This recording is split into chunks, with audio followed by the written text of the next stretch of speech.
Price எல்லாம் இன்றைக்கி நான் ரொம்ப சூப்பரான ஒரு கருத்தை தான் நான் உங்களுக்கு சொல்ல போகிறேன். இப்போ நம்ம லைஃப்பில் ஒரு லைஃப் பார்ட்னரை நம்ம சூஸ் பண்ணுறோம் அப்படின்னு சொன்னால் நம்மளுக்கு அவங்க தான் எல்லாமே, நம்மளுக்கு அவங்க எல்லாமே நம்ம லைஃப் பார்ட்னர் தான் சொல்லி நம்ம அதிகமாக நம்ம அவங்கள நேசிக்கும் போது தன்னுடைய கணவன், அதாவது கணவன் தவறு செய்கிறான், அது மனைவிக்கு தெரிய வரும்போது அந்த தவறை மனைவியானவள் கேட்கும்போது அந்த தவறை மறைக்கிறதுக்காக தன் மனைவி மீது அதிகமான, அதாவது தகாத வார்த்தைகளை பேசி அவர்களை கேரக்டரை தப்பாக்குறாங்க. ஒன்று. ரெண்டாவது, மனைவிக்கு என்ன நேர்ந்தாலும் நம்ம தான், அதாவது அந்த மனைவியானவள் தன்னோட கணவன் தான் எல்லாமே, உலகம், இவங்க தான் நம்மளுடைய லைஃபு, இவங்க தான் நம்மளுடைய எல்லாமே அப்படின்னு சொல்லி நம்பி இருக்கும்போது தன்னோட மனைவிக்கு என்ன நேர்ந்தாலும் அதை கண்டுக்காமல் இருக்கிறது ரெண்டாவது தப்பு. ஒன்று நீங்கள் செய்கிற தப்பு, அதாவது கணவர்கள் செய்கிற தப்பை மனைவி தட்டி கேட்கும்போது அதை மறைக்கிறதுக்காக மனைவி மீது தகாத பழிகளை போடுறீங்க, தகாத வார்த்தைகளை சொல்லி நீயும் தான் அப்படின்ற மாதிரி அவங்கள செய்யாத தவறை செஞ்ச மாதிரி குற்றம் காட்டுவது எந்த மனைவியாலுமே அது மன்னிக்கவும் முடியாது, மறக்கவும் முடியாது. அது ரொம்ப அவங்களுக்கு மிக பாரத்தையும் வேதனையும் கொடுக்குறதான ஒரு வார்த்தை. எல்லாருக்குமே நான் சொல்கிறேன். அதே போல் உங்களையே நம்பி இருக்கிற ஒரு மனைவிக்கு என்ன பிரச்சனை வந்தாலும் அதை நீங்கள் ஃபேஸ் பண்ணுங்கள், அவங்களுக்கு ஆறுதலாக இருங்க, பக்கபலமாக இருங்க. அப்படி இருந்தீங்கன்னு சொன்னால் அவங்க நாட்கள் முழுவதும் உங்களுக்கு உயிராகவும் அன்பாகவும் உண்மையாகவும் இருப்பாங்க.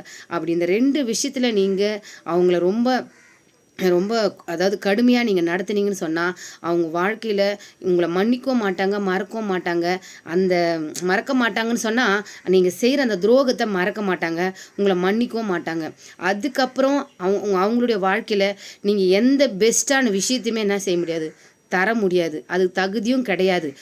உன்னுடைய தப்பை தட்டி கேட்குற மனைவிக்கு நீங்கள் எப்போ அவங்களோட கேரக்டரை நீங்கள் தப்பாக்குறீங்களோ, என்ன நடந்தாலும் அவங்களுக்காக நீங்கள் எந்த விஷயத்துலையுமே ஹெல்ப் பண்ணாமல் இருக்கிறீங்களோ, இந்த 2 விஷயத்தில் நீங்கள் ஹெல்ப் பண்ணலன்னு சொன்னால் ஒரு கணவனுக்கு மனைவி எந்த ஒரு விஷயத்துலையுமே உங்களை மன்னிக்க மாட்டாங்க.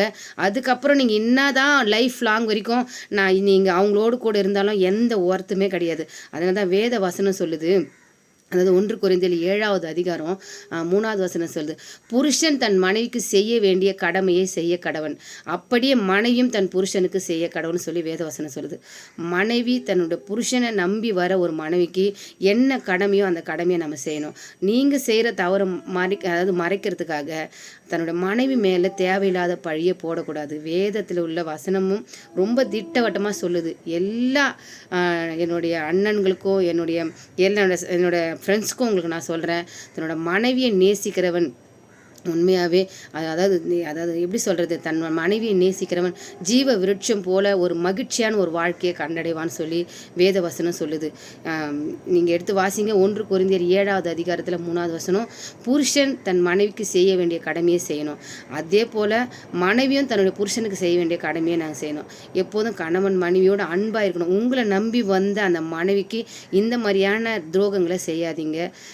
மனைவியோட சந்தோஷத்தோடு அவங்களுக்கு எதிர்பார்க்குற விஷயங்களை உங்களை நிறைய செய்ய முடியலனாலும் ஒரு சில விஷயங்கள், அதுவும் இந்த 2 விஷயம் மாத்திரம் தயவு செய்து பண்ணாதீங்க.